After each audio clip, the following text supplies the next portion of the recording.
नमस्कार. श्री स्वामी समर्थ. जय जय स्वामी समर्थ.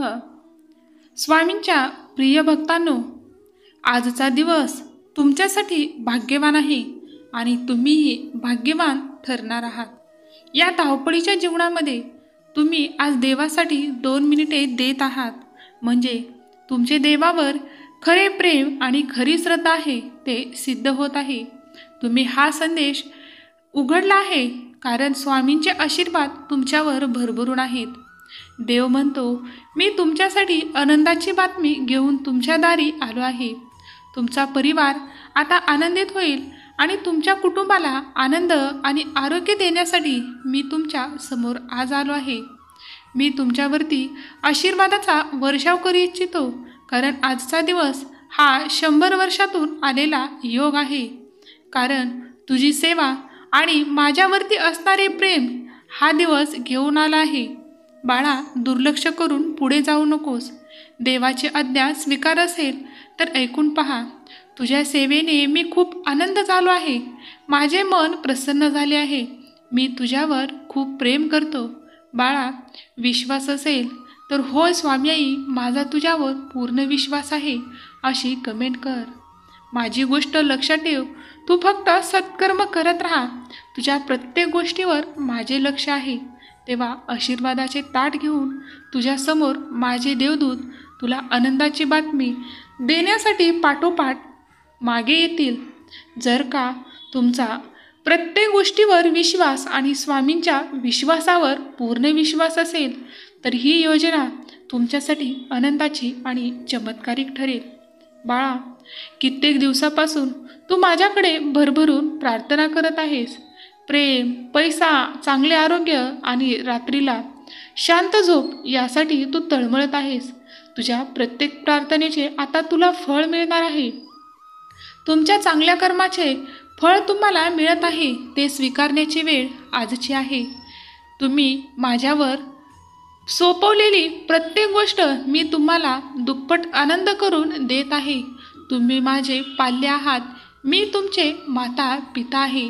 तेव्हा डोळे बंद कर आणि मी दिलेली वस्तू स्वीकार. त्यामध्ये तुझ्यासाठी खूप काही चांगल्या गोष्टी मिळतील आणि खूप चांगल्या शिकवणी तुला मिळून जातील. उद्या सकाळी एक नवीन सकाळ, नवीन आयुष्य तुझी वाट पाहत आहे. तेव्हा चिंता करू नकोस. सर्व काही सोडून दे. प्रत्येक संकट माझ्यासमोर नमतं होतं. मग तू तर माझा प्रिय बाळ आहेस.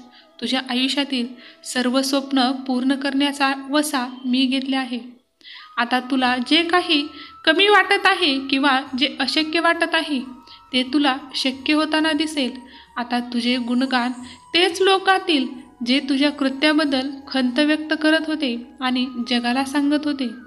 आता तेच तुला बोलण्यासाठी तरसत असतील आणि तुझ्या गोष्टी चांगल्या सांगून तेच तुझा मान उंचवतील. कारण त्यांनी केलेल्या तुझ्या वाईट गोष्टी आता त्यांना पश्चाताप करून देत आहेत. तेव्हा बाळा, विश्वास ठेव.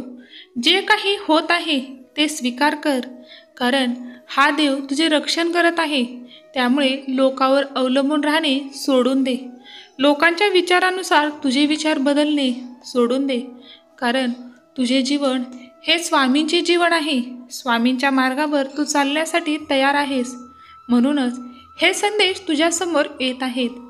आता फक्त स्वामींची इच्छा स्वीकार कर आणि त्या मार्गावर चालत राहा. तुझ्यासोबत कोण काय करत आहे आणि त्यांचा बंदोबस्त कसा करायचा हे देवाने ठरवले आहे. फक्त देवाची इच्छा हीच तुझ्या इच्छेचं कारण असेल. कारण हा देव तो देव नाही की फक्त तुमच्याकडून आश्वासने घेतो आणि तुम्हाला विसर पाडतो.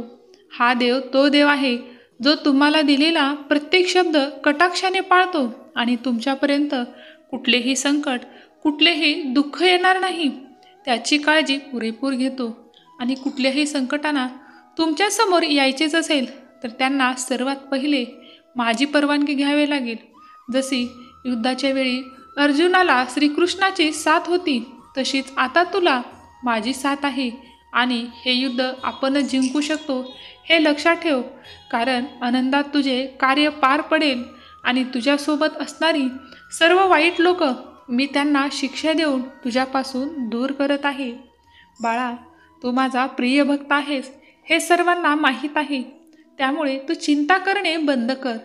जेव्हा तुला असे वाटेल की कोणीतरी आपल्यासोबत आहे, कोणीतरी आपली पाठराखण करत आहे, कोणीतरी आपले रक्षण करत आहे, तेव्हा स्वामी नामाला विसर पडू देऊ नकोस.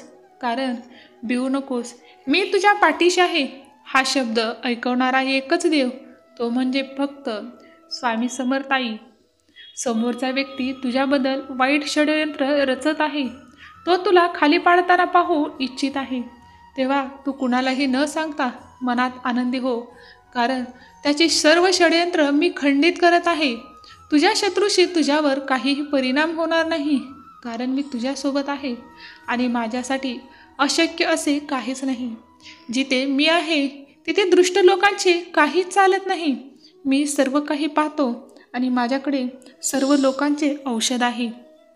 तू माझं प्रिय बाळ आहेस, म्हणून हा संदेश स्वीकार कर. तू आता रडू नकोस. तुला इतका आनंद आणि इतका उत्साह देईन की तू आरशामध्ये तुलाच पाहून आनंदित होईल. आणि माझे भक्कम आशीर्वाद आणि आधार तुझ्या पाठीमागं आहे. त्यामुळे लोकांच्या अपेक्षा आणि विश्वास जिंकण्यासाठी धावू नकोस. तू गरिबांची सेवा कर, अडेल्यांना चांगला मार्ग दाखव, नेहमी सत्याच्या मार्गाने जा. कधी कोणाचे वाईट चित्र आणि भावना निर्माण करण्याचा प्रयत्न करू नकोस, कारण कोणाला कसे दाखवायचे आणि कसे ठेवायचे हे फक्त देवाच्या हातात आहे.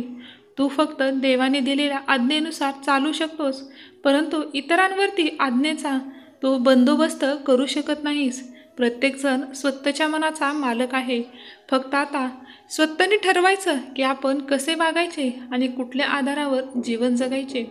बाळा, प्रत्येक गोष्ट हे चांगल्यासाठीच होते आणि प्रत्येक गोष्ट वाईटासाठीच होते असा विचार मनातून काढून टाक. कारण प्रत्येक इच्छेमागे देवाचा काहीतरी आदेश असतो आणि देवाचे काहीतरी नियोजन असते. त्यामुळे येणारे दिवस कसे असतील आणि आपण ते कसे जगायचे हे मात्र आपण आपल्या विचारानुसार ठरवू शकतो. पण आपल्या विचारानुसार पुढच्याने हे वागलेच पाहिजे असा बंदोबस्त आपण इतरांवर करू शकत नाही. कारण प्रत्येकाचे मन, प्रत्येकाचे विचार वेगळे आहेत. प्रत्येक व्यक्ती वेगळा, प्रत्येकाचे राहण्याची आणि वागण्याची पद्धत वेगळी आहे.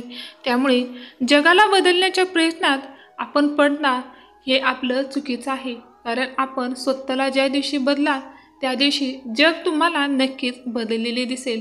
कुठलाही व्यक्ती आणि कुठल्याही व्यक्तीचे विचार हे फक्त एका चष्म्यातून न पाहता दोन्ही चष्मे आणि दोन्ही डोळे उघडून प्रत्येकामध्ये असणारे चांगले आणि वाईट गुण पाहण्याचा प्रयत्न करा.